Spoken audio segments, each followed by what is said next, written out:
Welcome back, everybody, to the Main Stage podcast for the final episode of the series.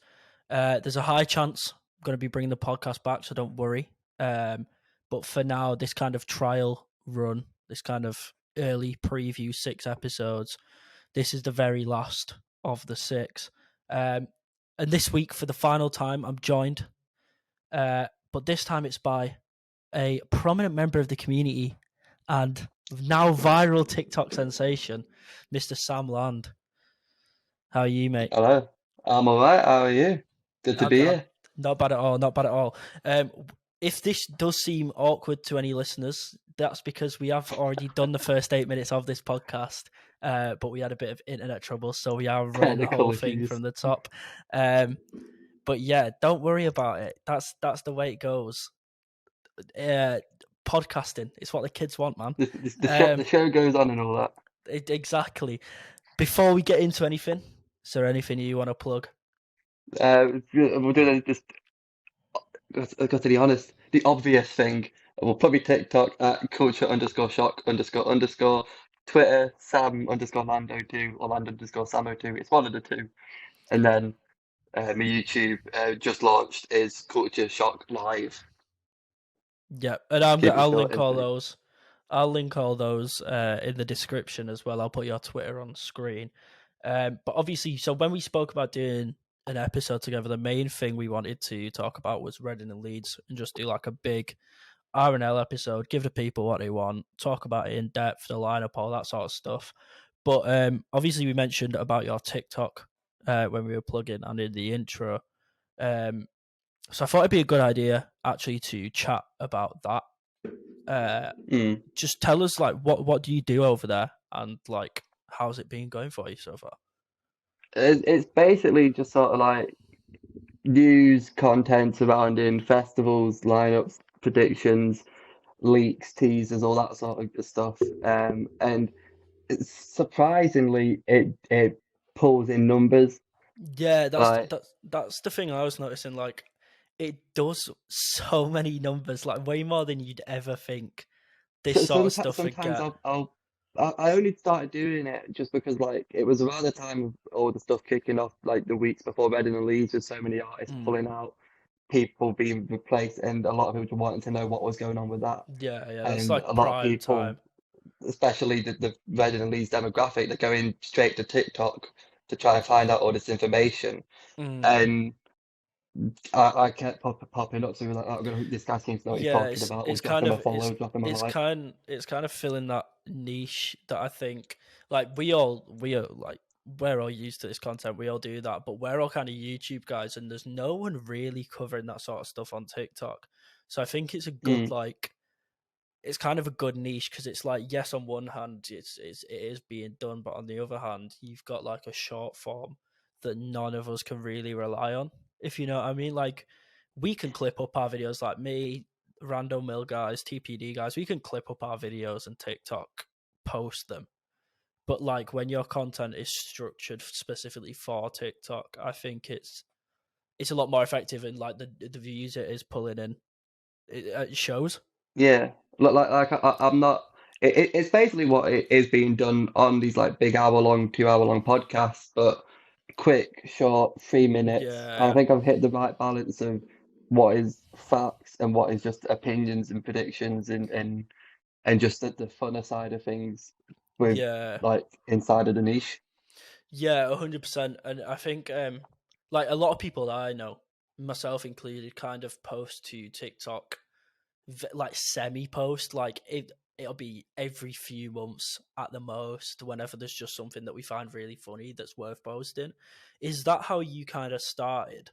Or did you kind of come into this from like an angle of, okay, YouTube's not for me, but I want to get on this kind of stuff, let's do that via TikTok instead?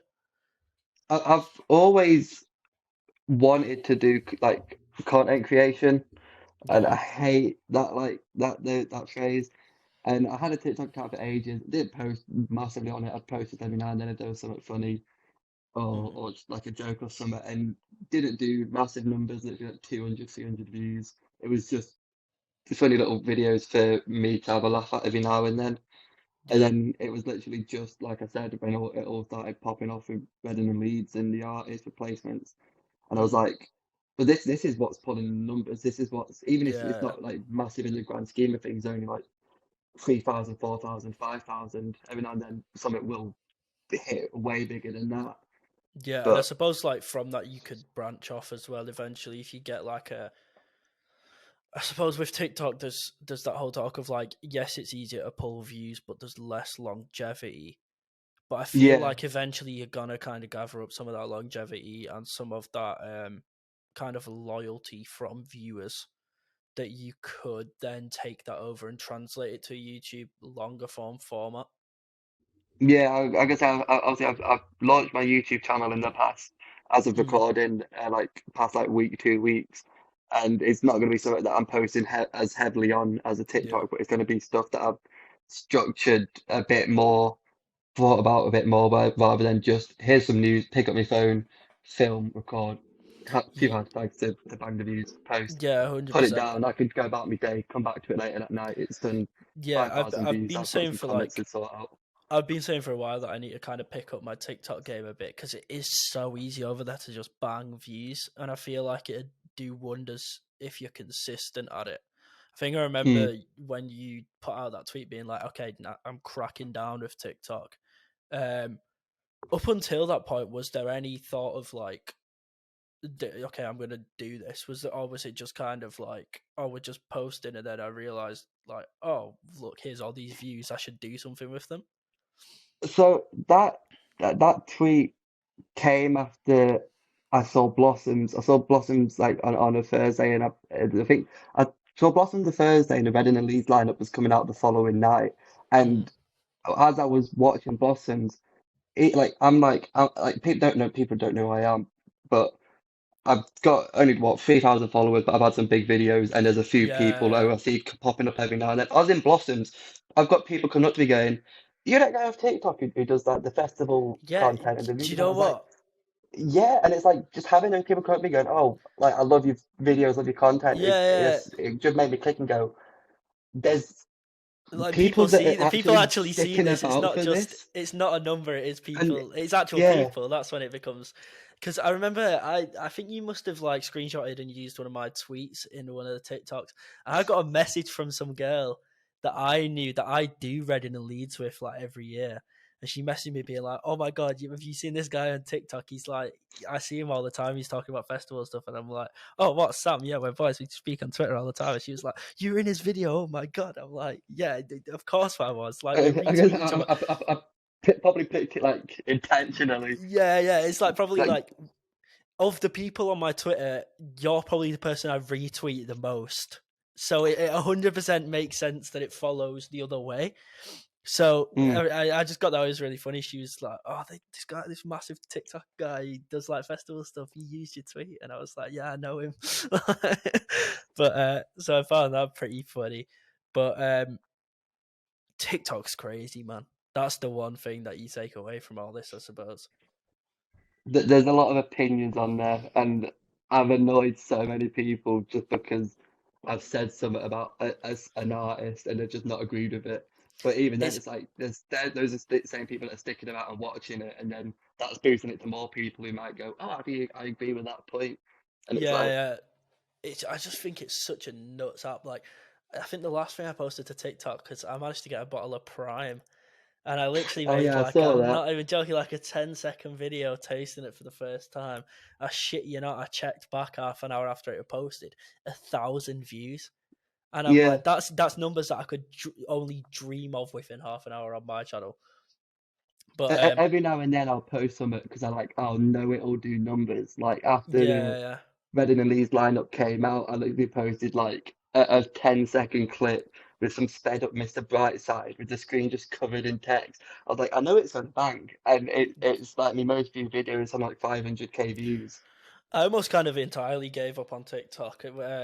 My most viewed video for a long time was from the Youngblood drama era.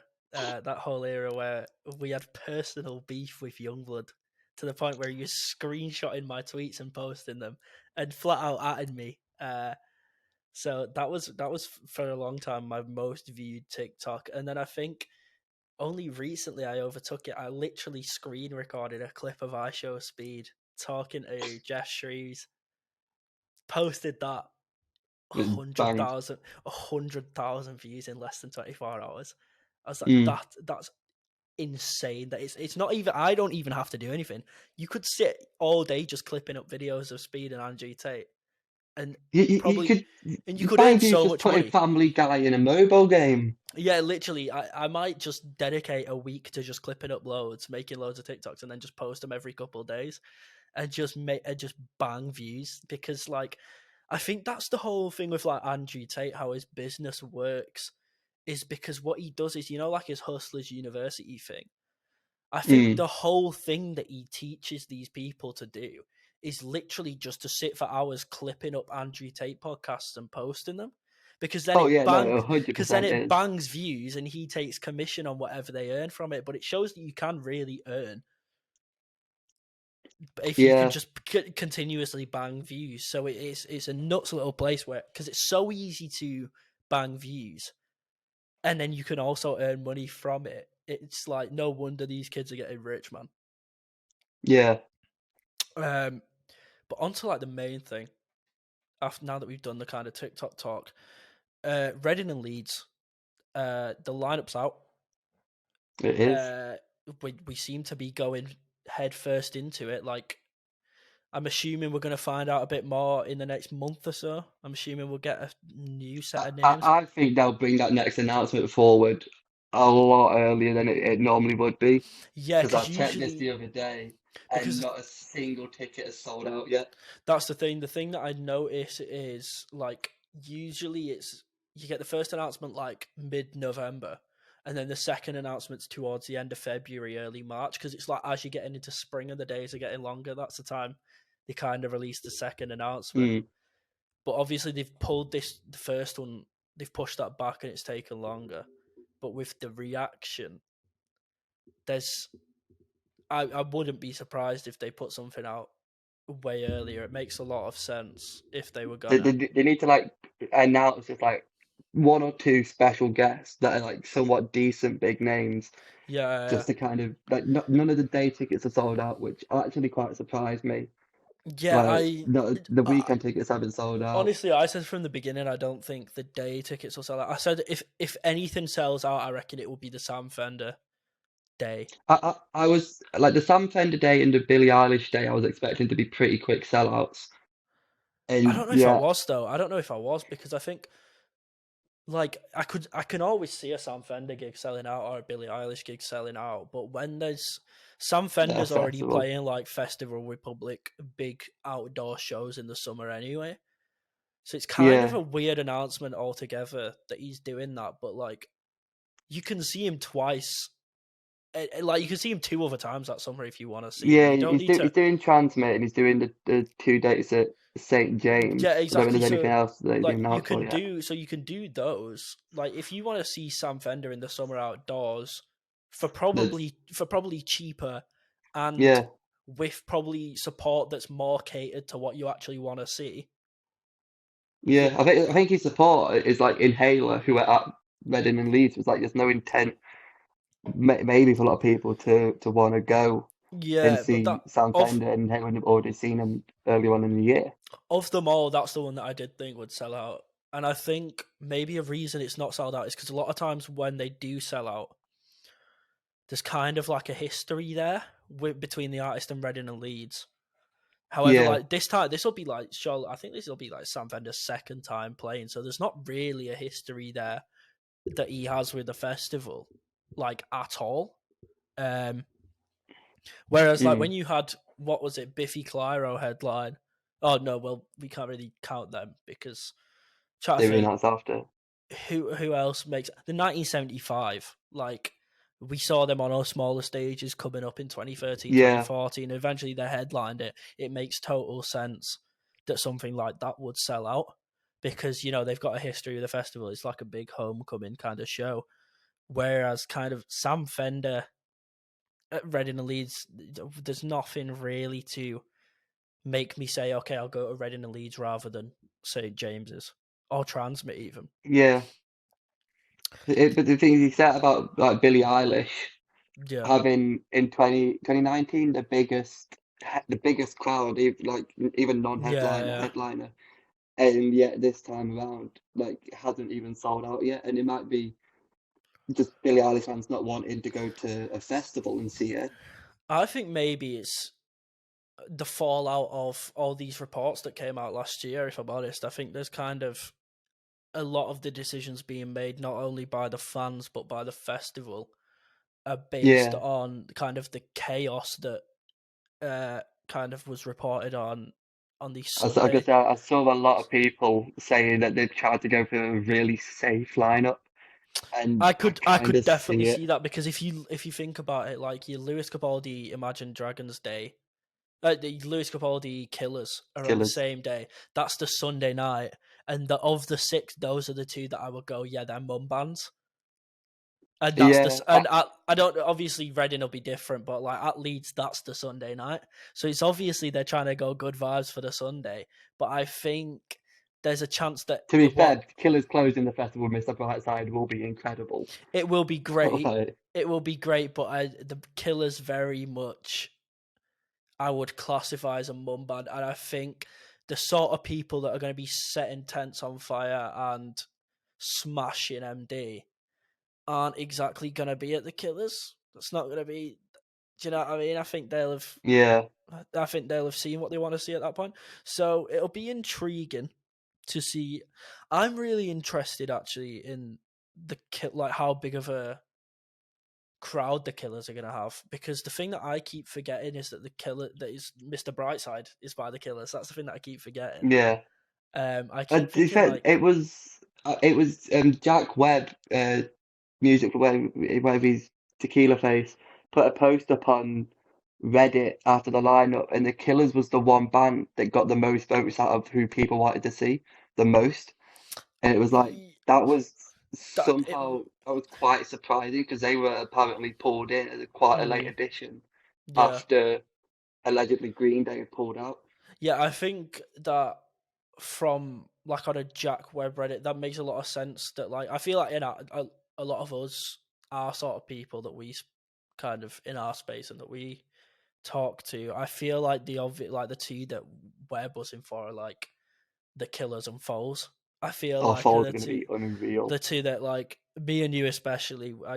We won't shut up about Foles like that's um I like my favorite thing about seeing Falls at Reading and Leeds this year is I'm seeing them in May in mm, Liverpool at Academy 2 in like this yeah 150-person capacity venue, tiny little gig, and then 3 months later they're yeah. headlining Reading and Leeds, and it's like that is just going to be really really fun. But in So that two, yeah, the space of time to see them in these two mm. completely different environments. So yeah, like with our community, we're very Foles and the Killers. But I don't know how that's going to translate to like the wider Reading and Leeds crowd. I think it'll probably translate quite well to the Reading crowd, but I do think I do think the Leeds crowd is probably a younger crowd than the Reading crowd. That's the vibe I get. I feel Yeah, it seems like whenever you're speaking to like I think it might be because there's more of a part. I want to say a party culture in the north, especially among younger people. mm, But like, I'm trying to word this properly. it's Reading's more. very I posh, in honestly it. think it's like Like, there's sesh more older culture. people. I honestly think it's like sesh culture Yeah, that shaped Leeds. Like I feel like Reading is a very uni crowd, whereas Leeds is a very like sixth form crowd. yeah. And I personally uni crowd all the way, but I don't know. Everyone that I know that's done both says Leeds is I better. think So it's because apparently, from what I've heard, I've never done Reading, is it's a lot more chilled because there's like not lot blah, blah, blah. There's like no nightlife, nothing happens yeah, after yeah, the headline makes a lot of set. sense. Whereas Leeds, you've got LS23 Relentless, Piccadilly, Silent Disco's on, Mm, Anachronica, mm, campsite DJs are popping off till 5 o'clock in the morning. yeah, Like there's something happening all around you. Whereas at Reading, after the headline set, it's that's get it. drunk Yeah, on lights camp, out. go to bed. Yeah. That's the so like I think the Killers and Foals thing that'll translate really well for us, but I don't know how that would translate. It'd probably translate well to this Reading kind of uni scenario. Um, I was actually tempted to do Reading this year, maybe because a bunch of our group are kind of not too bothered. Um, but I think it'll translate well to Reading. But I couldn't see the Killers going down well at Leeds, or at least I could see it going down well, but I couldn't see it going down Arctic Monkeys well. No, it's not going to go down. To be fair, Arctic Monkeys didn't even go down that well. They went down like Yeah, a that was that's one of the I've not spoke to. I think I'm gonna say I've not spoken to a single person that enjoyed uh, that set. That's a I lie. did. I thought the set was fine, but I thought the people in the crowd ruined it, so I wasn't really Yeah, focusing on the I, set. I I heard some bad things about, especially the front of the crowd, which we had just come from Bring Me, We like right were, at the back. yeah, we were at the back, and we was kind of like at the point of the back where it's kind of starts getting a bit more full. Yeah, So we were kind of we, there, we, and we were like by the bar on the back left. My mate got urinated on by a oh, drunk man. Like the crowd was rough, but they were rough from pretty early on in the day because they had a yeah, lot of people turn up really early to get a good spot and then just ruin all the sets yeah. before Light And the Monkeys as thing is well. as well, like I feel like kind of where we were. Whenever I'm in that sort of spot at like Reading or Leeds, it's always like prime spot for it to be just too packed. Not near the front because I feel like when you're at the front by that point, when you're at the front, everyone's kind of a bit more chilled out because you're there. You don't need to worry about trying to push forward. Whereas like when you're Mm. like in that point where the crowds, where you're like at the back of the crowd and it's getting a bit more densely packed, I think they're the worst spaces because everyone's so packed in and everyone just thinks, oh, we're at the back, so there's more space. And people back in it, it's just horrible. I remember being in a similar position for KSI in 2021, and it was just kind of horrible. But so I don't think the Killers will go down on that level. But like the way my thought process is, like the Killers are a mum band, right? And a lot of their Mm. songs they're gonna be for the mums, right? And a lot of people don't really know much about the Killers, bar Mr. Brightside. So Which is that's fair, all. So that's a that's shame like because the Killers that's have the put thing. out some good Yeah, stuff that's the recently. thing. So like a lot of people don't know anything bar Mr. Brightside, which on one hand is a negative, but on the other hand, it's Mr. Brightside. Yeah, it's one of these songs that it's so heavily ingrained into British culture that so many people are gonna go to that set Yeah, exactly, just to close out with Mr. Brightside. exactly, and that's the thing. Whereas with Monkeys, like with Monkeys, yes, you've got the people who are there for the classic Monkeys tunes. But the classic Monkeys tunes, none of them are as big as Mr. Brightside, and there's more than one of them. So it kind of spreads out nice and even. You get the people who are there for 505, people there for Are You Mine, people there for I Bet You Look Good at Dance Floor, people there for Do I Want to Know.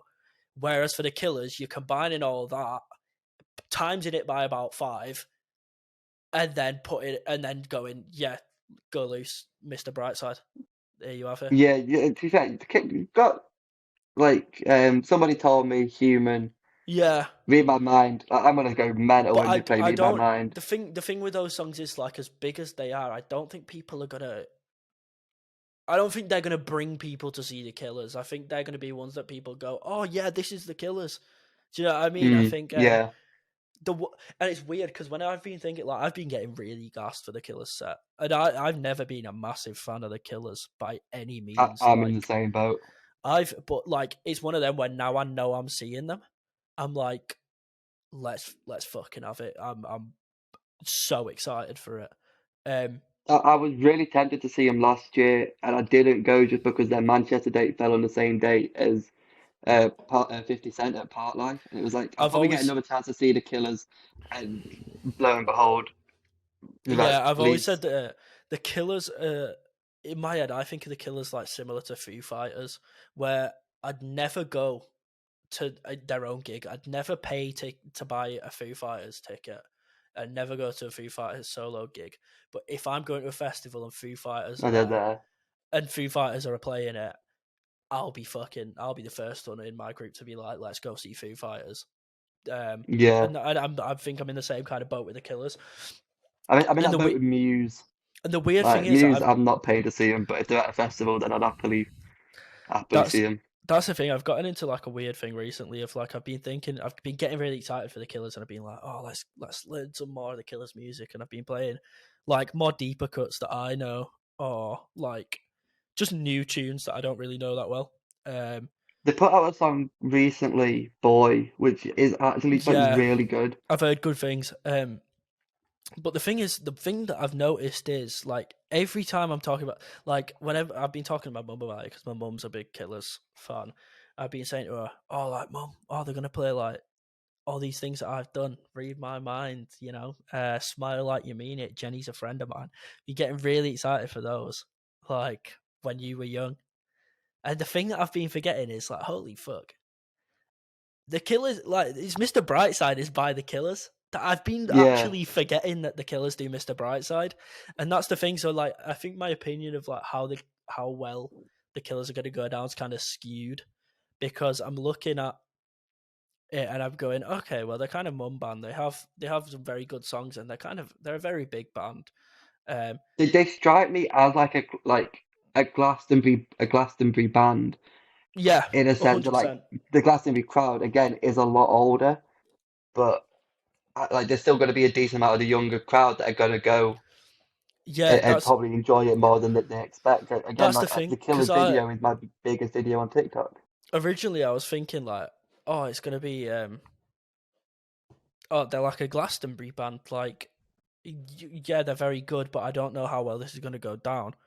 And then this was when I was forgetting that Mr. Brightside was the Killers, and then I was like, holy shit, yeah, the Killers. That's Mr. Brightside. I was like, and that just changes everything for me because I'm like, but you can, because it's such a weird scenario to be in when a band has such a big, and I hate to call them this because they are very good, but like when a band is a one hit wonder by that by that level of one hit wonder, do you know what I mean? Like where Mr. It's been Bright in the charts like every week Mr. since it Bright was has been in the released. charts for the past 20 years. It's not left the charts in 20 years. It's like that is a fucking enormous song. Like I want to pull up the streams for it, but when you It's got to be like a billion in it. comparatively to their other songs, that's better. Is like they have barely anything, so it's going to be such like a shift from Mr. Brightside to anything else in a way that you would never get at Monkeys because they've got like a few hitters. Mm. Mr. Brightside 1.6 billion, their second highest song 570 million. So there's over a billion between Mr. Brightside and their next highest song. To be fair, That's 500 million isn't too bad. yeah, it's very good. But But when it's you compare compared to the Mr. two, like there's Brightside. over a billion between them. Oh, I always forget That's that the Killers insane. aren't British. The fact that they're an American band. I don't know. I used to be in that, but like at the minute, I've kind of very. I don't know. There's just something very American about them to me. They're very Vegas. Yeah, I think people remember what they used to be like and that kind of pop rock kind of because they had like kind of the Verve, um, but Richard Ashcrofty kind of vibes at the start. Like their music videos, kind of in the same boat, semi. yeah, Um, I get what you mean. like you always see those videos together. You always see like Bittersweet Symphony, Mr. Brightside. So they were kind of almost one of those bands in my head when I was a bit younger. But now I kind of look at them as a very Vegas band. I think of them as like Panic at the Disco if Panic at the Disco didn't go rubbish. I th- What happened to Panic Man? have Yes. you heard the recent album? It's not good. The thing is, I know It's like way too many people that have tickets to their upcoming UK shows. it is Like, horrific. Like I remember I was doing all the reviews for the albums last year, and I think I had like 31 albums total that I was meant to review, and I think I put like MGK tickets to My Downfall at 30. and I was like, this is literally the worst album of all time. And I was like, but still, it's more enjoyable to listen to In the Panic than the album. Panic album, because the Panic album was the one album I of the year that I fully could not finish. Like I couldn't make it all the way through. I maybe got to the last 2 or 3 songs, and I was just like, I'm so done with it. Yeah, no, it's not good. Like the album, the one before wasn't the greatest thing in the world, but there were some all right tunes on there. But then Mm. this one just decided to go 100 miles an hour off a cliff. Do you know what the Like, in the kind of state that they're in at the minute? Because they're not the biggest band ever anymore. They've got like they pull like a big crowd, like they pull in like a big nostalgia crowd. But I I honestly remember think seeing how much their tour's selling. I could see them doing a day slot at Reading and Leeds in 2023 I because could, I could see it. I feel like at this point they'd have to headline, but I can't see him headlining West, East, the big one, the actual main I stage. don't know, because I feel like they're very much on their way back down. Jesus I Christ, think their they've tours been actually sold out. How is their because tour sold out? they've been at the top, and I think they're very much on their way back down. I could genuinely see them doing a day slot on main stage. Similar Yeah, to how like an all time low does, or like a Yumi at 6 does. Maybe not Yumi at 6, but like definitely like in a similar vein as like all time low do. yeah. Apparently, all time I put on a really, really good set. I didn't go and see him I watched. this I think year. I watched. I watched them from afar. It was all right. It was what you'd expect from all time low, I guess. I saw him at the Apollo, Manchester Apollo, Mm. a bit of a year ago now, and they were all right. I kind of went 'cause my mate was had a ticket. I was like, yeah, cool, I'll come with you. I was like, it's an all right show. That's what I'm seeing. Sleeping with Sirens this year. We've managed to get a guest list through work, and I'm actually buzzing. Like part of me's like feels like a little kid again. I'm like, yes, like inject the emo into my veins. Let's go. But then part of me's like, I can't tell any of my friends about this because I will get ridiculed. Um, but Same with no, Chet. Where was the pride you in? to that was a big digression. But like back to Reading and Leeds, like so we've talked about kind of what we think of the crowds and kind of who's already. We talked a lot about the Killers. um, I was just a massive tangent about the Killers. what are you thinking about the elephant in the room? Imagine Dragons, Lewis Capaldi. Thoughts? I think I'll start with Lewis Capaldi because it's actually quite short and sweet, and I'm actually looking forward to him. As of recording, Mm, I'm seeing him tomorrow, fair enough. Do you know what? and I wouldn't say I'm looking forward to it personally. I'm not looking forward to him, but I will see him. It's not one of them yeah, where I'm like I'm not going now. I'm fucking fuck that. I'm not seeing him. I've seen him twice already. I saw him at Park Life, saw him at Lytham last year, and it was like, you know what? It was just a decent set, and there was a lot of Mm, discussion when he got announced for Reading and Leeds. Like, is he the right act? And it's like numbers wise, he shits all over mm, half the artists on the lineup. Like he's got the current UK number one. This is his fourth UK number one. UK number one album. His next album probably going to go to mm. number one. Sold out arena tour right now.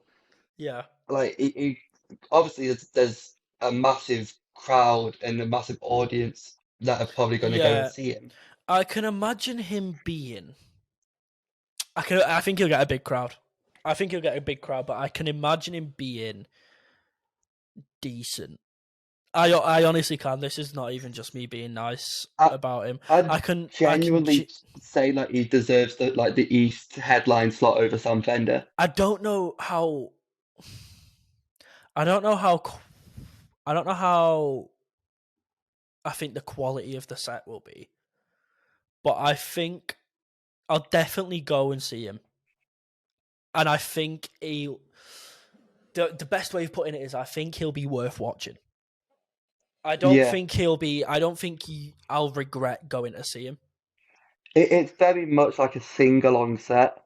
Like it's gonna be one of these Mm. ones where the crowd are singing out after songs that he's playing. I think Obviously, he'll have his new album out by then, so there'll my be main more issue tunes for him. with my main issue with Capaldi playing, and this isn't even just him headlining. This would just be him playing wherever. Um, my main issue is like the vibe of his music and how that fits the tone of like a Yeah, big summer festival where everyone's sunburnt to fuck and pissed. Um, I just don't know how sad boy piano songs are going to go down in that kind of environment.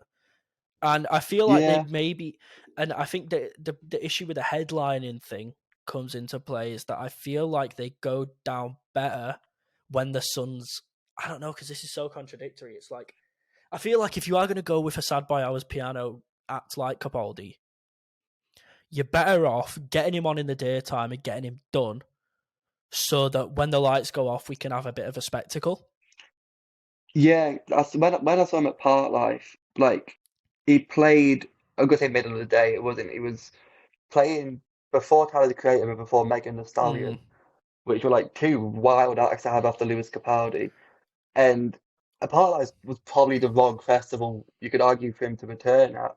But mm, even at this massive dance and rap festival, we pulled in a decent crowd, middle of the day, did a 40-minute set, crowd enjoyed it, went off, yeah, and then you've got the upbeat hype stuff to end the night and then the that's the weekend thing. with.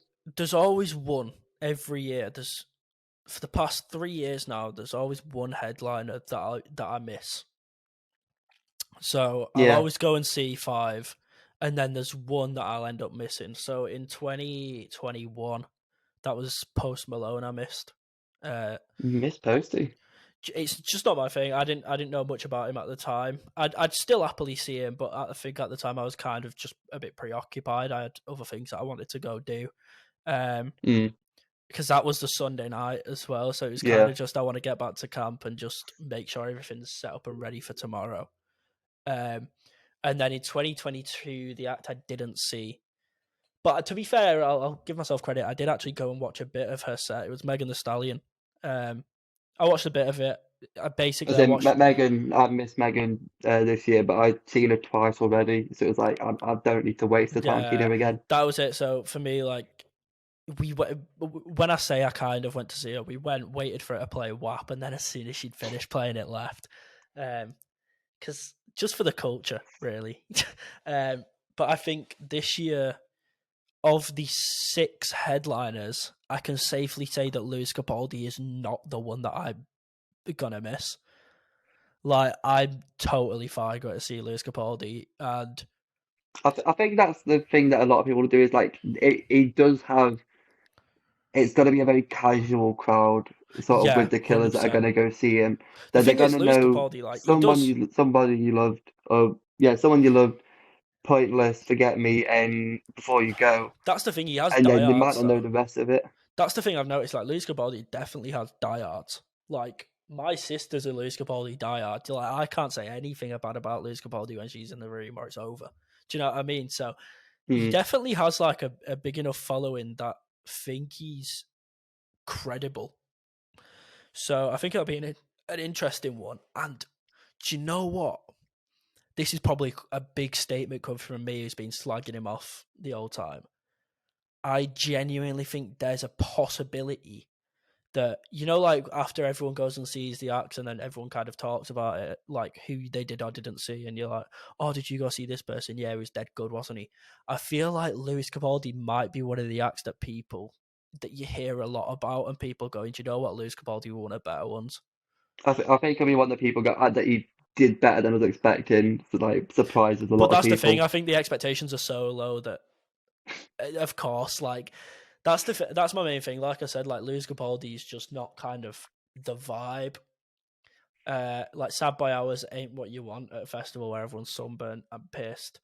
But if you are going to put him on at a festival like that with his vibe, at least kind of put him on in the day when you're not wasting a slot on him, because it's fine having him there, but I feel like him being a headliner is kind of just wasting a slot. It's almost like they're actively trying to cut down the production value of the whole thing, because that on stage he's literally on stage. It's going to be him and his piano player, and that's it. To be fair, Um, have you seen like the pictures or anything from his tour that he's on now? That he's just I've not. started? I've Because not. his stage production for his tour, like it is quite simple, but it's really cool. Like it's basically a platform, him.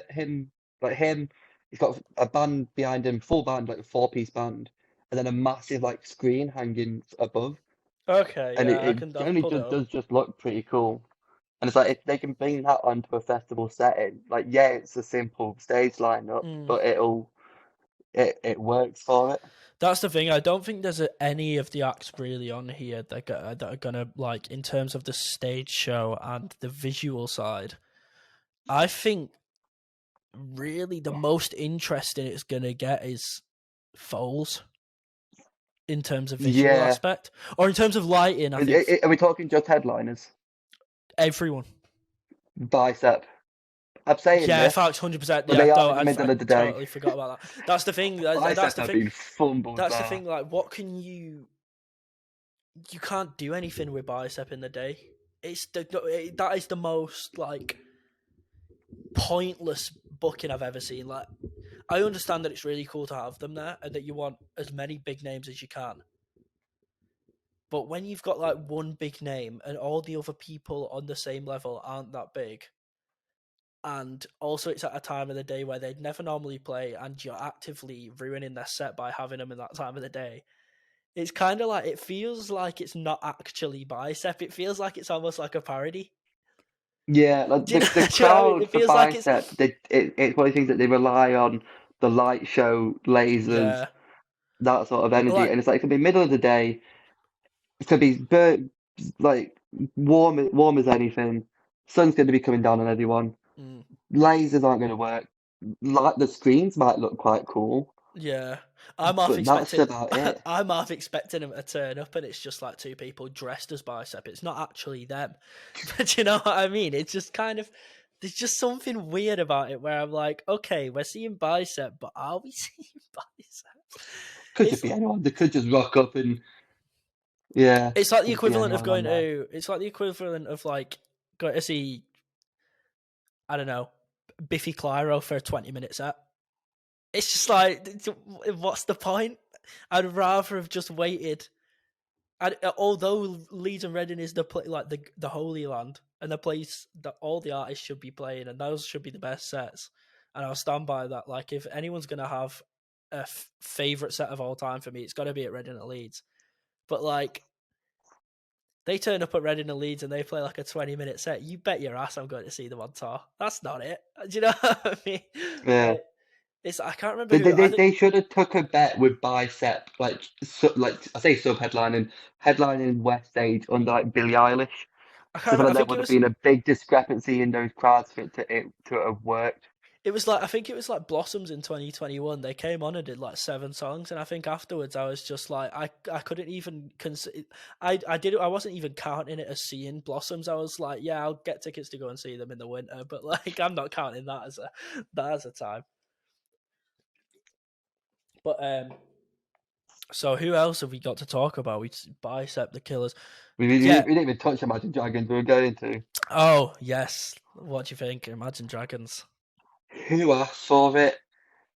Who was That's I think asking that's for the Imagine Dragons? I think that's the main consensus. I think that overall that is the best way of just putting it. You Like you you know don't. what's mad? And I had a look into this like yesterday.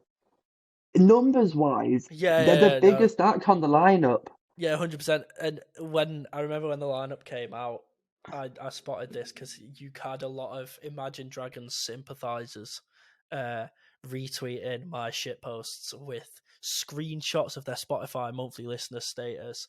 That they were the 16th highest listened to artist on the planet, and I just Yeah, remember like, thinking, they somehow pull it. I think it's like this new wave of like, well, I say fake rock, of like really safe rock, and it makes but it's people just feel like they're so listening to like weird. edgy That's the music, thing, and though. it's like it's not though. It's so weird to me because it's like where Yeah, 22nd in the world apparently. who is listening to Imagine Dragons, dude? Who is like going home and being like, Damn, I'm in the fields. Let me just kick on some Imagine Dragons real quick. Not one soul. Not one person. So how are they 22nd in the world on Spotify? It's absolutely They've baffling. got like two decent songs, and one of them's a remix of their song. But Like, what I don't when understand is they that sent out the survey, being like, oh, who do people want to see headline Reading and Leeds 2023? Were there enough responses to warrant Imagine Dragons? I want to see that form. I want to see that fucking form. I want to see how many fucking votes were there for Imagine Dragons. I can guarantee you it'll be less than 3. I can guarantee you it'll be less than 3 because that is I ridiculous. saw like a list before I was just sat on my laptop. I'm going to get it up on my phone now. It was like the screenshots from that survey of like the artists that they had already put in. So and it's like, oh, all these artists that you have put in, you picked Imagine Imagine Dragons Dragons, like, as the art. Yeah, I've got it bro. here. So like the artists on the survey with Imagine Dragons, you had like Depeche Mode, Guns N' Roses, the 1975, Tame Impala, Royal Blood, Lana Del Rey, Red Hot Chili's. All of them would have been better No one's options. I picking don't Imagine even Dragons. like. We've already named 6. I don't like No, Chili's. no Like one's I would have picking taken Imagine Chili's over Dragons, them. right? It's fucking insane. I We don't could have understand. had Paramore, and we somehow got Imagine Dragons. We should have had Paramore as well because there's another thing Oh, that I wanted to mention. There's not enough women on this lineup, and yeah, no, I'll back that. oh my There god, was like like, I think there's seven. There's yeah, seven female acts on that bro. lineup. I'm pretty The thing, sure. the word, I think the worst part. I'm working on a video about this whole situation, but I'll touch on it quickly. I think the worst part of like the whole situation is like for the past couple of years, it seemed like it's getting better. It's pretty like it's Hang on, never I got was to a wrong. point. There's six female acts on this lineup. Yeah, it's like I think year by year it's progressively been getting better, and I think it's never got to a point where it's particularly good. But we can acknowledge that it was getting better, and this just I feels think like last year they had a it was a really solid mix. yeah. I think I last year was think. something like 35%, and I was Yeah, like thinking, you had I'm obviously like, Halsey and Megan obviously clear. headlining. I'm like 35%. That's clearly not enough, right? But it's it's acknowledging the issue, and it's uh it's making progress, is what it is. And I think like this year, it just kind of it feels like all that progress has been erased, and it's just They've kind of kind of gone, oh, we've got Billie Eilish headlining, one of the biggest artists in the world. There we go. There's our female royalty yeah. And the quota thing as well is that sorted. there's a few arguments that people always make. And like I said, I'm working on a video about it, but I think the main thing for me is like the argument you hear a lot is like, oh, we shouldn't shoehorn female artists on there if they don't really deserve to be on there. Um, Yeah, and I'm I've heard like, that argument, but it's and like I'm there's like, so many female artists you could put on there that do deserve to be on and that I'm lineup. like, and I'm like, well, if we shouldn't be shoehorning in female artists that don't deserve those positions, can someone tell me why Imagine Dragons and Lewis Capaldi here? Does the same not apply for the men? Because I can tell you someone who does deserve to be there more than Imagine Dragons and Lewis Capaldi and makes 10 times more sense, is probably cheaper, and who people have actually been asking for and was universally assumed to just be locked in already. Uh, Paramore, and that's a Yeah, female. That's like, they're like the biggest omission from this lineup, in my opinion. yeah, Is they Imagine were the one that everyone was going, because It like has to Pam or Pam has to do it. kind of had these ideas about maybe Muse, maybe Blink 182, maybe MGK. Uh, I think everyone was pretty solid on Foles. I think there are a few rumors about Sam Fender, but like I think Foles and Billy, they were the two big ones that people pretty much went, but even yeah, then, they're I doing it, would say aren't in they? in my head, Paramore was more locked in than Foles. But not Foles. I I think I in my head, kind of said both of them. Paramore was more locked in for me than Billie Eilish by a million times, bro. Like I was like the two. I remember saying to people for months, I know that it's Paramore and Foles. It's the question is who the other four are gonna be, and Yeah, but how they're I gonna think my like. original predictions were it was like Paramore, Foles, Billy, and Queens of the Stone Age. Yeah, And it was like It's I could not tell you the other two, and it's like I think Sam mine Fender, I will. just don't want it to be. Let me try and find my prediction. Mine was Paramore, Billy, Muse, Foles, Travis, and MGK. And I think still, if we would have come out with Paramore, Billy, Muse, Foles, Travis, and MGK, I still would have probably thought that lineup's a bit of a shitter, and I would have been like, yeah, compared to other years, it's not great. Um, on Mm. that lineup, the only two that I'd probably really care for are Paramore and Foles. But if we got that, that's a dub compared to this, surely. You could have done Paramore and Foles on the same. They're touring together. Yeah, because then you Like, get Block Party as well, and that's an actual sub yeah, headliner. Because I think a big issue. you could have done Paramore on the East, Foles on the West, throw Mm. Block Party like in there as well. Throw And Block Party as Block Party special guest opening the weekend. I think the I thing would have about been mad. the thing is as well with this, it's like a lot of the time, if you can't rely on the headliners to be great, so like a lot of the time, so like if I was predicting MGK, the people I predict under him would probably save that day. Do you know what I mean? So like the sub headliners will probably be the people that go, okay, they'll save that day if MGK ends up playing. Whereas here you've got like really average headliners and then no sub headline power at all. So I can't even Yeah, turn no, the around. sub So I headliners can't on even. the lineup So I aren't can't hitting. even turn around and be like, you know what, the sub headliners are going to save it. There's maybe three that I'll see. Well, Maybe the if, subs. and that's at a stretch. I can think of two off my head, but there's probably three if I'm honest. Of the subs, I know I'll see Declan McKenna. I'm not excited to see him, but I'll see him because I do like Declan McKenna. I Um, saw the end of his set at Leeds 2021, mm, and I was like, you know what? It was alright. He brought Sam Fender out to play Brazil with him, and I was yeah, like, cool. I was only waiting just for the crowd to leave so I can get a decent spot for Stormzy. yeah. Of the sub headliners, I'd 100% seeing Declan McKenna and Wet Leg. That's probably it. Um, I'll probably, probably I'll, will. I'll see Lorcana. I'll probably see Loyal Kana and Bicep. In fact, no, that's the thing. I always say I'll see stuff and then I don't end up going to see it. I'll probably see Bicep. I might see Loyal Kana if someone else in my group goes, but I doubt it. Um, I think if anything, like in terms of like ratio, like the actual quality of the names, I honestly think that like the actual like other names, so not the headliners or the sub headliners. I think it's like the daytime names, like the also appearing names, are the ones that are kind of carrying this. To be fair, the Sam Fender day, the like just in general, and what we're currently going now is that Sam Fender day in general is pretty solid for me, apart from Sam Fender. Mm. Because like Loyal I think, Kana, Wet Leg, Foles, Bicep, Trippy, Meeks, Nessa Barrett, Keon, and Yumi at 6. I yeah, have pretty much an that's interest definitely. I in think all of them. that's easily the best day, just because I know it's safe. That's the thing. That's what I've said. It's like it's so safe, and like as much as I will come out and I'll slag Sam Fender off and I'll say like I'm bored of him or whatever, that boredom has I'm only gonna go come. see set. That boredom's come from a place of liking him initially and just being forced to hear him and forced to see him everywhere. Yeah. But it is initially like I do really like a lot of Sam Fender's stuff. It's just I don't think it's as mind blowing as people seem to believe it is. Um, Oh so no, that's it's not. Some people that like they to pay him out. He's like being like indie god, and it's like no, yeah the that to tunes are all me is right. like that to me is like a really safe day. No, well, not safe, but I think it's a good day. If I'm honest, I think Foles are probably the best act on this whole lineup.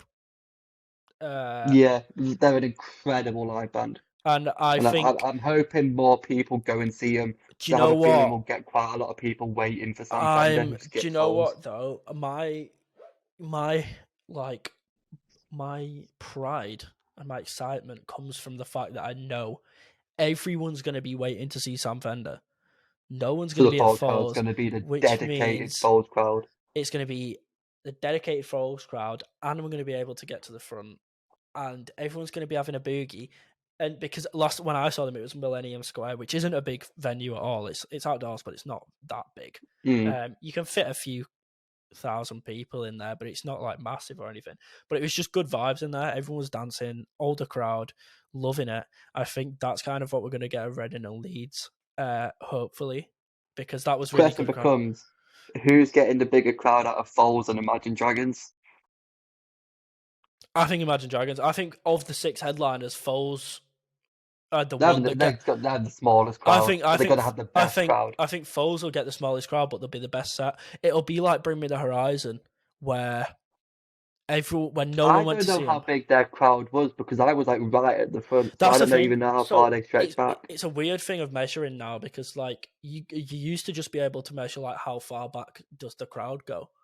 Whereas now that there's 2 main stages, I think East is actually longer, whereas I think West is wider.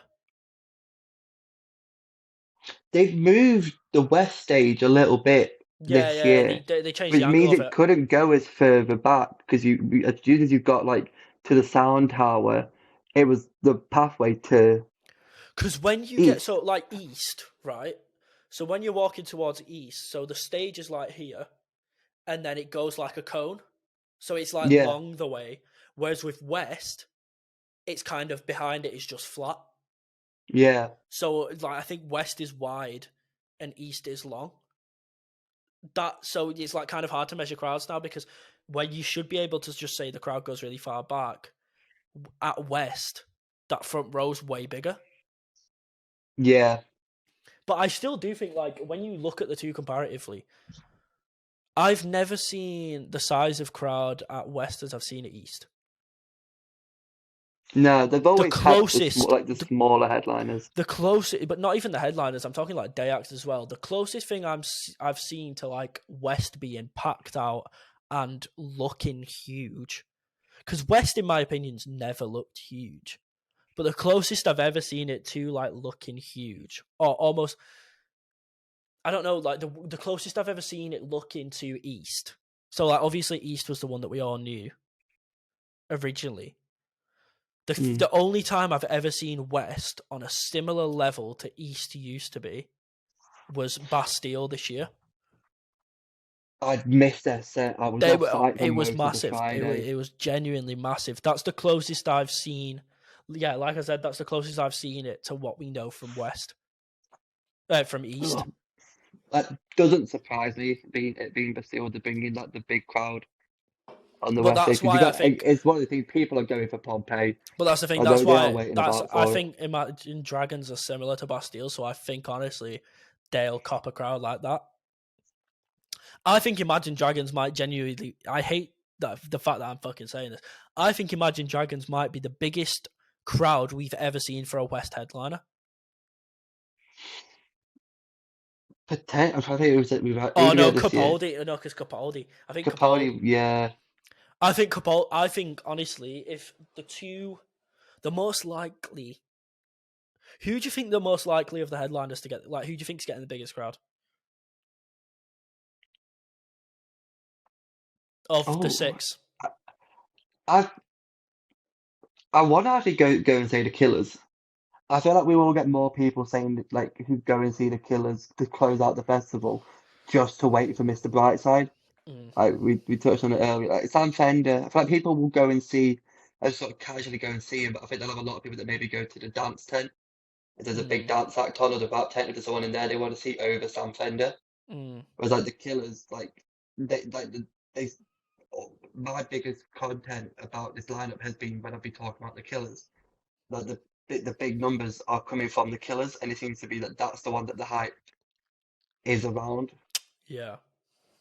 Um, I honestly don't know who it could be because when you I look at like think the bus, Billy could surprise us actually because he had the biggest crowd back in yeah, I 2019 think, but I think that's like ever. I think that's the obvious one, is to say Billy. Um, but like, because the way that I'm thinking about it is like in the past, it's always been the East that's bigger. Like they're the big headliners. You know what I mean? Like Liam's obviously going to get a bigger one than Catfish at the bottom end, or Stormzy's obviously going to get a bigger one than fucking Biffy. Do you know what I mean? Um, Yeah. that Did, oh no, it was the other way I feel around like even. Disclosure might have had a big crowd, but I didn't see Disclosure set. Yeah, But Disclosure they was big. pull in Disclosure was big. stupid numbers. So it's like in the part, and then obviously like Arctics are obviously going to do better than Bring Me.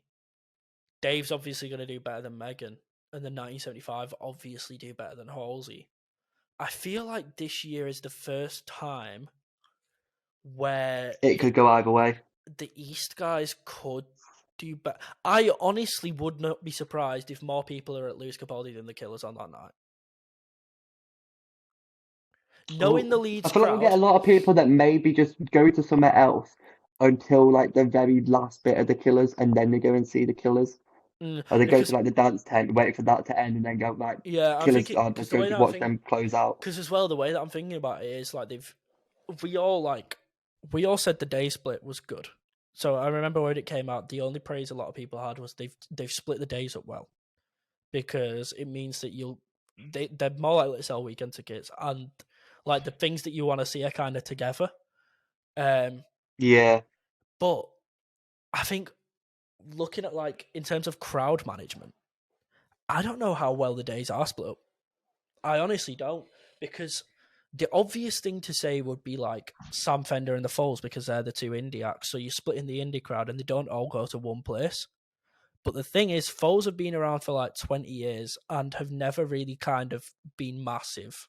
They're a big band, but they've never been like superstar level. Sam no, Fender is now on a trajectory of he's like been around for like 3 or 4 years and he's fucking enormous and he's only getting bigger. And everyone seems to be bigging him up as like the god of indie rock, like the savior of rock and roll. So when you're considering like where people are gonna be, there's not gonna be a 50-50 split.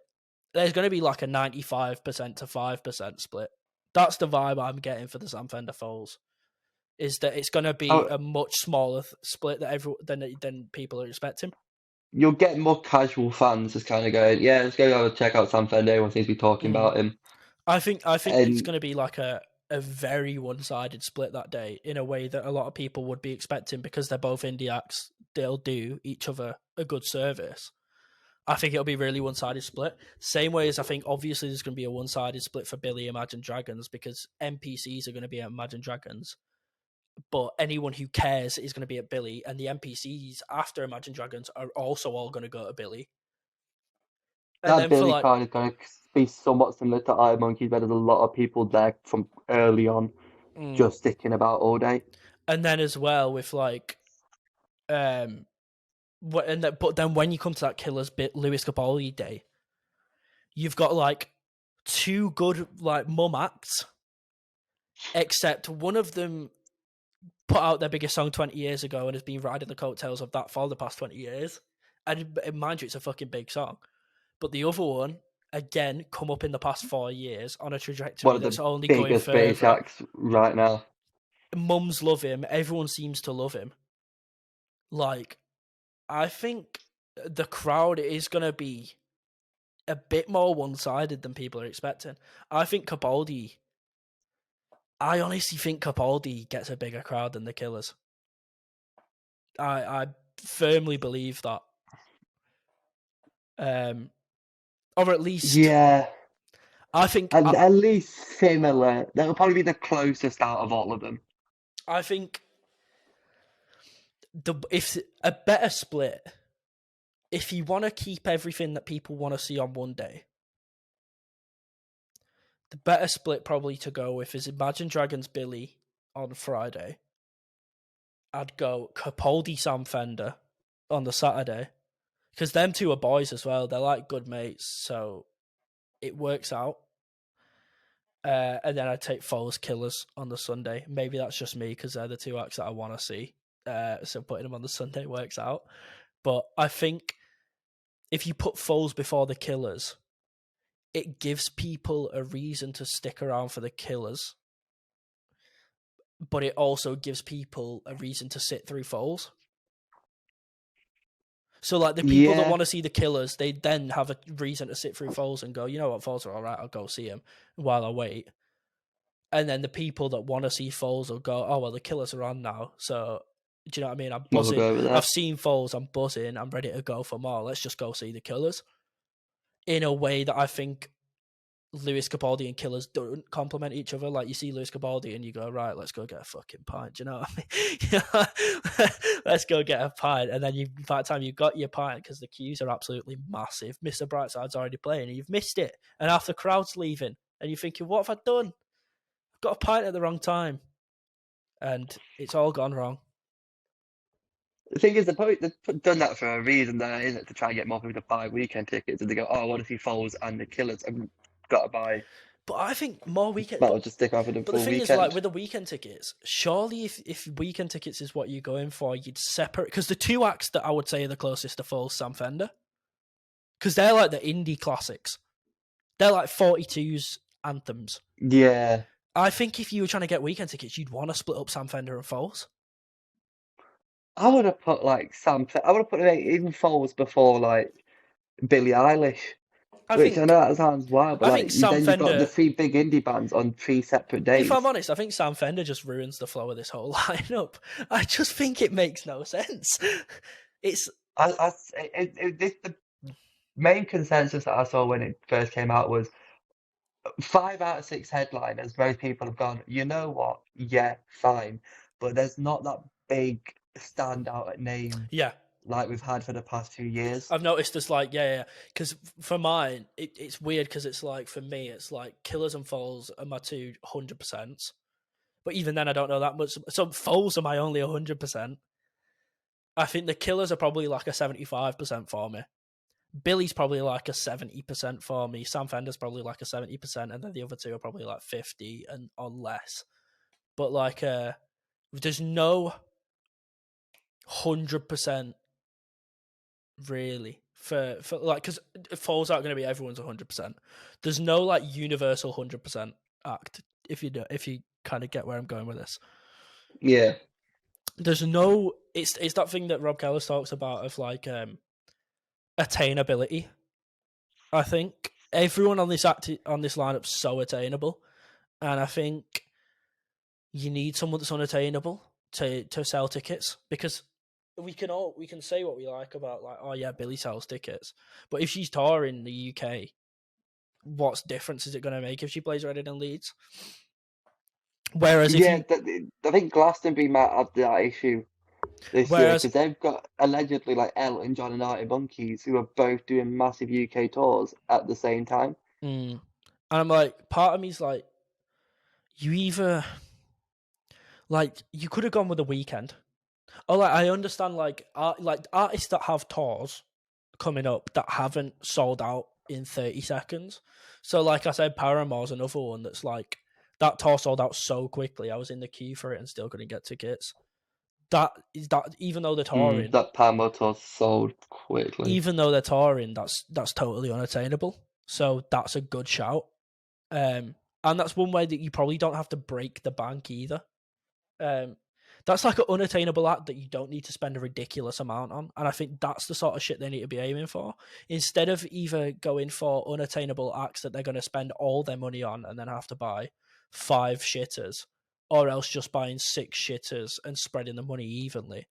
The aim should be to find 6 unattainable acts that you can't, or at least like 6 unattainable acts that you don't need to spend loads of money on.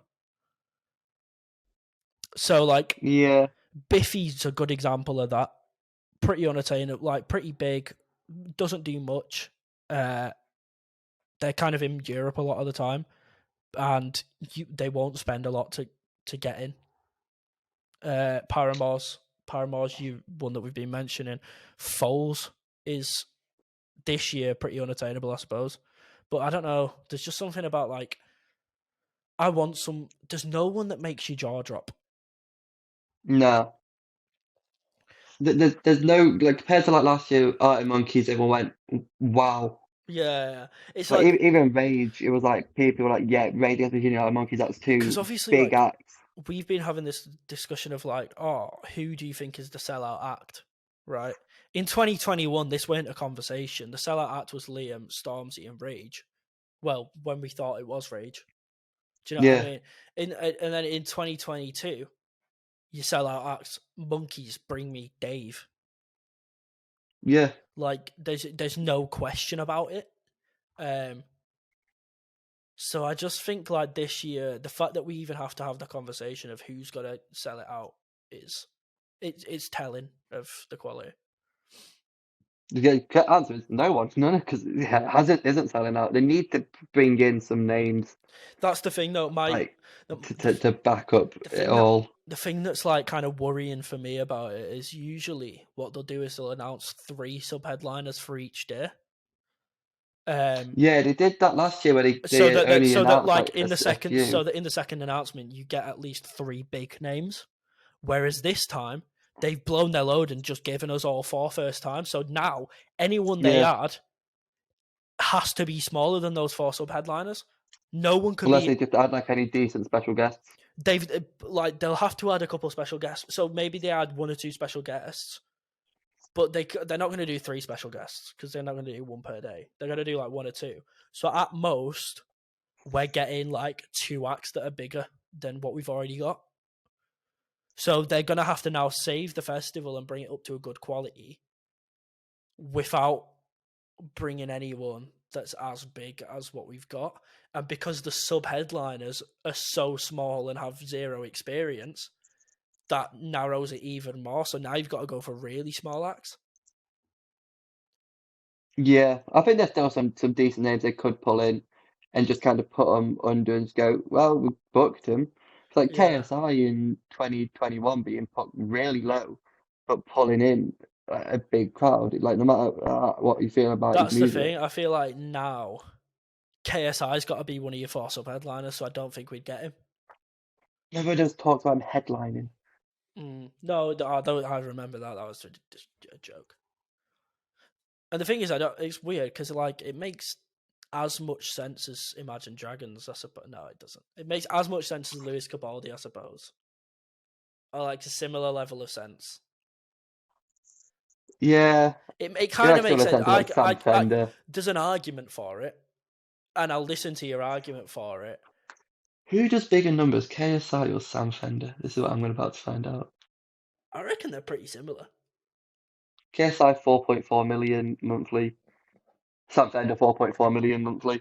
Yeah. Okay. So there's an argument. So there's definitely an argument there. I just think I don't want to see it. I With think that, KSI headlining. yeah, no, I just think it's sometimes you've got to be open about being elitist, and I think this is one of my KSI headlining, but then halfway through each set, a boxing ring appears on stage and he just picks some yeah. random Donny in the crowd to have a fight with. This is one of my elitist moments that I'm proud to. I'm just gonna proudly put it out there. Look, seeing KSI headline Reading and Leeds would make the elitist in me not very happy. And that's the only reason. Because yes, it's probably pretty justified. I understand, but I think I'm too cool to be excited about KSI headlining Reading and Leeds. So that's all we need to say. Because all we need to do is go, look, KSI is not a musician. And we don't even need to discuss it. We can say that and we can flippantly throw it out there. There probably is an argument to be had, but I'm not prepared to have it. So I'm just gonna I come out. don't mind KSI's music. I don't mind it either, but like, do I want him to be a I don't head? mind him, but he's not I headlining don't mind there. him. I don't want him in a headline. I think no, I don't think the issue is inherently that he shouldn't headline. I think the issue inherently is the fact that if he headlined, that'd mean we'd like there'd be like 1 less If he slot. headlined, you'd effectively be putting him on the same level of like Foo Fighters. It's not even that. It's just more like that's not even my issue. Like I think, like I said, there's an argument for him, and he does the numbers, and he's probably a decent enough quality to do it. I think my main argument against like KSI doing it, I don't know why we're even having this conversation because it's never going to be a thing. Hopefully, but I think my main annoyance or grievance with KSI headlining would be like mainly that it would mean that we have like minus 1 person to give a slot to. Yeah, I think it's the same frustration I have with Imagine Dragons. Really, it's like okay, fair enough. They pulled the numbers, but we could have had someone else. yeah. So Could have Palmer. I think that's a lot of the issue. Is and that is a lot of the issue these time when you see like lineups like this is like, yeah, okay, but we could have had someone else. But you know, it is what it is. Obviously, we've spoken now a lot about what we do have. Let's talk a bit more about the future and what we don't have. Women, apparently. Women on the lineup. That's Yeah, what we don't have. but more so, who you think should get added, or who you're expecting to get added? I expect it Ray obviously opening for the Lister Party on his tour right now, doing massive numbers Mm, with like escapism, and like she's got a new album on the way. She pulls in like again surprisingly like decent sized crowds for. mm, She hits like that Becky Hill mm. kind of like Yeah, target audience of people that are going because of like songs that she's featured on, yeah. and It's kind puts of on a decent it's set. the Love Island crowd that you get in there, isn't it? Yeah, It's because you know they're going to be there, so you might as well give them a bit. put some on to keep them happy. And the thing is, as well, there's been a few of those acts where I've gone, you know what, I would happily watch them again. Like I remember I was at the bar when Mabel was on in 2021. I was kind of just watching her from the bar. I was That like, was a solid set. and you know what, I said to the person I was with, I was like, you know what, it's pleasant enough background music to listen to while I'm at the bar. I'll happily stand here and bop away to it, but like, do you know what I mean? I'm never going to complain about something like that. Like, if I'm just bopping along at the bar and I'm having a bit of a sing along and a dance, and I'm just at the bar, I'm not really paying attention. It's Yeah, you it's know just you can't middle of the take day away filler from it, music can you? in it, but You it is can't take away from it. enjoyable. They need to do just at the start of the day. This is completely unrelated to Mabel. At the start of the day, just have like a decent act on, like a big name that could be a sub headliner to open the main stage on every single day. Yeah, get people Like, in. Like they need to get people in because as sooner. soon as you get people into the arena early on, most people aren't going to want to leave. Yeah. Like, a lot of people aren't going to want to check in early to see an early act and then go back to camp and then go back to the arena. They're going to go, right, we're in the arena now, might as well just see who else is on, go see if there's anything interesting. But I think And I think, a lot of that issue it does stem down. It starts with who you pick for your headliners, and then it stems down to who you pick for your sub headliners, and then it's what you're left with for the day acts. I think you can't, like, with the sub headliners that we've got. I don't think it's now feasible to go. Yeah, KSI goes below any of these. no, I can't see KSI. I couldn't see Like, KSI maybe pulling going. a bicep. The only one I think he feasibly fits under is like Bicep or Central C, maybe. We put KSI under or above wet leg.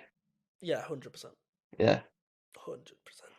Not that I don't like Wet They Leg, need to just like at but the start of the day, put like McFly on. do you know what it Imagine just is? McFly Do you know what opening it the is? I stage. think with the weird thing about Wet Leg is I'm not yet at the point that I'm at with Sam Fender with Wet Leg, but I can predict myself getting to the point that I'm at with Sam By Fender the to time with the Wet festival Leg. comes about. So I'm really trying to like forget about Wet Leg a bit and just kind of spend as much time not hearing about them and not thinking about them as I can, not getting excited to see them. Just kind I of, feel like they would have been a good booking last year. it's one of them things where it's like I would have been fucking buzzing to see him last year, I feel like but that's another big thing about this lineup is there seems to just be a lot of acts. It's like I would have been cool to see him last year. Or like yeah, there's half the acts in the lineup are just recycled from it's like 2021 and have nothing new coming out. I honestly would have been buzzing to see Wet Leg last year, and you know what? They're one of the acts that I'm saying that I'm really excited for, but I don't find myself gassing up about it. Do you know what I mean? I don't find myself going, oh, Wet Leg are playing Reading and Leeds. Let's whack loads of Reading and Leeds on. Let's whack I loads would of have Wet had Leg wet on. leg over Polo G. Um, Polo G was awful. but no, Wet Leg, like I do really like him, and I'm a Wet Leg defender. I'll put it out there. I'll take that shot. I'm a I Wet like Leg. wet leg. I'm not gonna start shitting on you. I'm a I am I'm a Wet a Leg. wet leg fan. I'm a Wet Leg defender. But the thing is, a few years ago, I used to be a Sam Fender defender, right? And the way, and what happened with this was, as the years went on, I eventually actually saw Sam Fender a couple of times. Didn't have too good. Didn't have like too good of an experience seeing him. Wasn't bad. It wasn't overly good.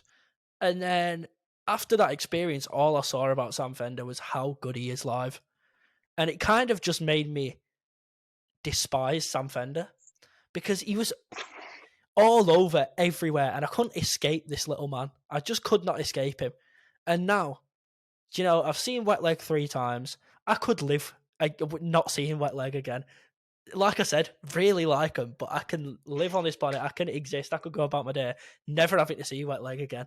But for I whatever was the reason, complete opposite with the 1975 but because I hated them, But and like, then saw them at Leeds. I was like, this is the greatest thing I've ever seen in my yeah, life. so like I've seen Wet Leg 3 times, and they weren't bad. They were good all 3 times. But I'm not asked to see them again. I don't need to see them again, and I'm not excited to see them again. Especially if they don't have anything new out. Exactly. When I'm in the field watching them, I'll probably be giving it some. I'll probably be getting myself gassed. I'll be loving it.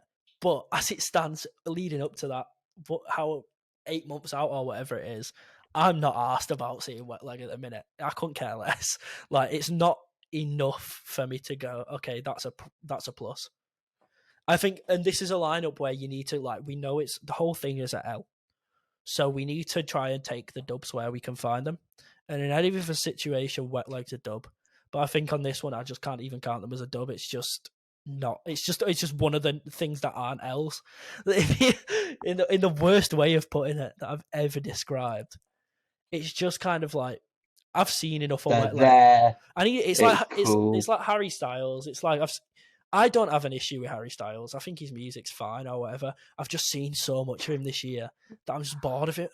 And like, if I know that for a fact that if I have to hear Harry Styles through 2023 and he has another big year this year, I'm gonna fucking hate him coming out of it. So I'm just, and that's what happened with Sam Fender. And I'm predicting myself getting to that point with Wet Leg. So I need to like try and preserve. So that's what I'm doing. Anyone else you think needs to be added? Give me Carly Rae Jepsen. Oh fuck yeah, 100%, Give me Carly Rae. Could you 100%. imagine? Just like, because I feel like she's at this point where she's still making like really good music. You could put her on pretty early on, Yeah, you could, and she'll somehow pull a crowd because that's the thing. She's of not. people just waiting for Call Me Maybe. Give her a 20, Yeah, 30-minute set. that's the thing that I've noticed. Like the certain acts that they get that haven't done enough to be like they've like done songs that are fucking massive, huge songs, but at the same time they've just not done enough to like be in a high up slot. So that's why you get like artists like KSI so low down. And like you said, Carly Rae Jepsen would be Mm. a sick one. I think another one of those who's like has huge songs but hasn't done enough to get a higher up slot. Ava Max is one of them. She does that Sweet But Psycho song. Um, I She's got a new album on the way, like yeah. next 27th, next Friday. So And the singles aren't actually even that bad. And it's like again, yeah, Ava Max is another really good female name. I've never Throw really, them I've always early kind up. of like me and the boys have always kind of laughed at Ava Max. She's kind of just like a she is kind of just trash pop in our eyes. She is a bit shit, but it's one of them It acts that is like very generic pop, but I'll always enjoy listening to. Whether I think it's good or not, I'll always enjoy her music. Like do you know what I mean? It's entertaining enough. Do you know what I mean? There's enough there that you can take mm, away and you can be entertained by it. Like so, it's a bit shit. And I'll have a laugh with the boys and talk about how random it is that this girl's just come out of nowhere, made one of the biggest songs of all time, and no one even knows who she is, and still probably doesn't recognize the name, even after all her success. So like, I'll laugh about that with the boys, but like realistically, her songs are fine, and I don't mind them. I have a good time with them. So she could be another sort of Carly Rae Jepsen act. again, I feel like she'd bring in again sort of a similar Becky Hill sort of Like crowd I, where it's people are gonna go and they just know way more than they expect to know. it's kind of similar to what I was saying about like Panic at the Disco. Is like acts that like they might have had like a massive career and been really big, but if they're on their way back down, you can really feasibly just give them a day slot, and that's where I was coming at with that kind of Panic at the Disco thing. So like Carly Rae Jepsen has had a massive career, massive songs, but she's not really in the public conscious anymore. People don't. She's not a household name in the way that she was. So that's why you can get away I feel with. like you could say Carly Rae Jepsen to most people and they're gonna clock, oh, Call Me Maybe. Yeah, but they're not gonna. They're not. But then the follow up is like, oh, what's she up to now? Um. So I feel like you could feasibly give her a day slot, and it's not doing her a disservice because she is kind of on the way back down. The same Mm. thing, and I think Panic at the Disco, the same thing, where like yes, they've been big, but they are on the way back down. So I think you can get away with it. And another one I also think that you could get away with doing that with Fetty Wap. I think Fetty Wap would be sick for a day slot, and I'd be all there Say for that it, would man. be so funny. Because people, like, I'd happy rate that. I remember people like ripped, like we used to rip Fetty Wap so much. We used to just bully the guy. But like in the years since, he put out a new song recently that's done bits on TikTok, which is actually really good. It's a really good song. Yeah, It's yeah, I know which that one you're that on about. Sweet Yams Sweet song, Yams. pretty banger as well. So he's done that, and then like I got listening to that, and I was like thinking, you know what, fucking hell, this is Such good. a like throwback, like I say, one hit But then wonders also I kind of got early listening to on. his 2015 stuff, and I kind of realized like I know it's kind because he is an artist that we've kind of just left in 2015. We've never like people like I remember like telling the boys that he brought out a new song, and they were like, "Wait, is he still making music?" But he's kind of been forgotten about. But when you go back and listen to those 2015 songs, they are kind of cold. They are pretty good But songs. yeah, Trap Queen, banger, Because he's got. absolute But the thing is, he's banger. got like a few. He's got like he does Trap Queen, My Way. What's the one where he's like, it's Numbers. I don't know what the name of it is, but it's Numbers. I was about to say 619, but that's very It's mysterious. like I think it's 679 or something like along those lines. But he's got that song. Yeah, no, it is. It is. Hang on. He's got that song. Mate, Yeah, Fetty Wap. 679. Honestly, Hey, bangers. Trap Queen's over 1 billion streams. And then he's got a He song still does called 8.5 million monthly. He's got more Yeah. monthly listeners than Sam Fender. He's got again.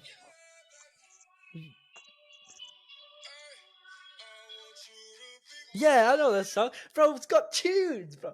Get Fetty Wap on, man. Melvin, Melvin, you're listening. get Fetty. No, because the thing is as well, because he'd be good in that like Polo G special guest slot as well. Because then you've ticked off a special guest Yeah, slot. but Polo G was not good. No, I know, but Fetty Wap's not going to be good either. He's just going to be. You're going to go along and you're going to piss yourself laughing. Like I think I'm saying this. Fetty Wap would probably be better Fetty than Wap would Polo be G. very good. I honestly think. Fetty Wap would be happy to be there. And the thing is, he's very much like. He's like perfect for the Reading and Leeds vibe as well. He's so spot on for that because he appeals to like the Love Island kids. He appeals to like the capital kids. He gets the fucking trap kids, bro. Bro he's dominant. He You knows. could even just put him in the one extra tent and he'd probably draw a crowd. No, I think daytime main stage, like 2 p.m, bro. Mate, he could be like the Denzel Curry slot. Some shit like no, because no. Do you know what I'm thinking of? I'm thinking of like Juice WRLD in 2019. Give Fetty Wap a slot like that, like Fetty Juice Wap WRLD. has more monthly listeners than Denzel Curry. Yeah, I know, but so give like Fetty Wap the slot that like Juice WRLD had in 2019. I think it'd pop off. I think he'd be sick. Yeah, I feel like more people will go to that. Then I'm pinning on it. But that's mine. Do you have any more? Put McFly on the lineup. That'd be love. McFly, special guest, opening main stage on the Saturday. That'd be a banging set. Yeah, McFly fuck, man. McFly fuck. Like they did, like the Seekers had like Slam Dunk the other year, which went down really well. They played Glastonbury and they had to shut the stage that they were on because too many people were trying to go see their set. That's And so it's like funny. they're gonna pull in a crowd of people that just want to hear like Stargirl, and obviously, so funny. and it's like it'd be creasing to see McFly at Reading and Leeds. It's like I think Rob Keller's made the point of like, why hasn't that happened yet? Yeah, because they were like a fairly Reading and Leeds band back in the day. Yeah, but they would have fit pretty nicely. They're one of these bands that you can probably put them anywhere on the lineup. I'm surprised they've not. Most people will go, yeah, you know, I'm happy to see him there. I'm surprised have they never played it, McFly? They played before. I feel like I've seen their name in black writing on a yellow background before. Have McFly played Reading? Oh, do you know what's? Doesn't want to tell me. Do you know what's nuts? Actually, like speaking about the quality, while you're waiting for that to load, I was speaking to someone in a Pretty Green store the other night. Right, I was in Pretty Green the other day. I got speaking to the fella in the store. We were looking at like they had a 2002 Reading and Leeds poster right on the wall. I was talking to one of their staff about it, and he was like, "Yeah, I'm in a band." And I was like, "Oh, really?" He was like, "Yeah, we're playing Reading and Leeds this year." I went, "Oh, what slot are you playing?" And he points and he goes, "Oh, we will be there on the lineup." And I looked at it, and it's fucking like Pulp or someone on the lineup. It's not Pulp, but it's someone insane on that lineup. And I went, so what's your band called? And he's just like, yeah, I can't even remember what the name was, but he was like, we literally don't have a single song on Spotify.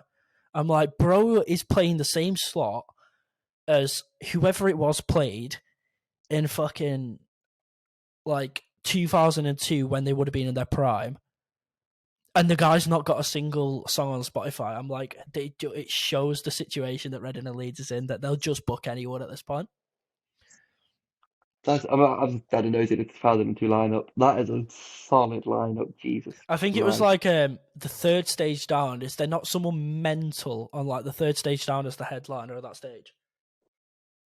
You got the Streets, Aphex Twin, and Sick of It All. Yeah, it was the Streets. So this guy this year is playing the slot that the Streets played in 2002.